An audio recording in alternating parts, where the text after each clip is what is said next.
دنیا بہت مزیدار ہے، لچکدار اور چمکدار ہے، دنیا بہت حسین ہے، خوبصورت ہے، سرسبز و شاداب ہے، مگر آگے کیا فرمایا؟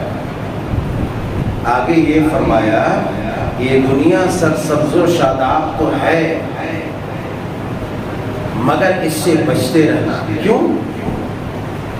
اس لیے بچنا کہ یہ تمہیں اس لیے دیا جاتا ہے کہ فَيَنْظُرُوا كَيْفَ تَعْمَلُونَ، کہ یہاں تم کیسے عمل کرتے ہو، یہاں تم کیسے عمل کرتے ہو اس لیے دیا جاتا ہے۔ تو فَاتَّقُوا الدُّنْيَا وَاتَّقُوا النِّسَاءَ، تم دنیا سے اور عورتوں کے فتنوں سے بچتے رہو۔ یہ سرسبز و شادابیاں ہے مگر تمہیں یہ عہدے، یہ کرسیاں، یہ سیٹیں، یہ تنظیموں کی ذمہ داریاں، یہ ٹرسٹ کی ذمہ داریاں، یہ قوم کے امانتوں کے محافظ کے طور پر جو تمہیں مقرر کیا گیا ہے، یہ اس لیے کیا گیا ہے تاکہ تم لوگوں کو ایڑے بنا کے پیڑے کھلاؤ۔ اللہ تعالیٰ ایسا پیڑا کھلائے گا، ایسا کھلائے گا، ایسا کھلائے گا کہ نہ اگلو گے نہ نکلو گے، نہ اگلو گے نہ نکلو گے۔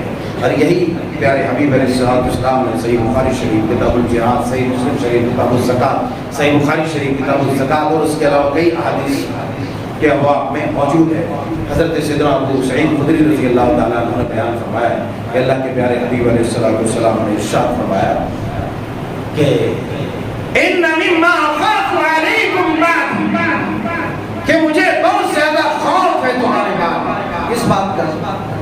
بہت زیادہ ڈر ہے تمہارے بعد۔ بھئی کس بات کا خوف ہے آپ کو؟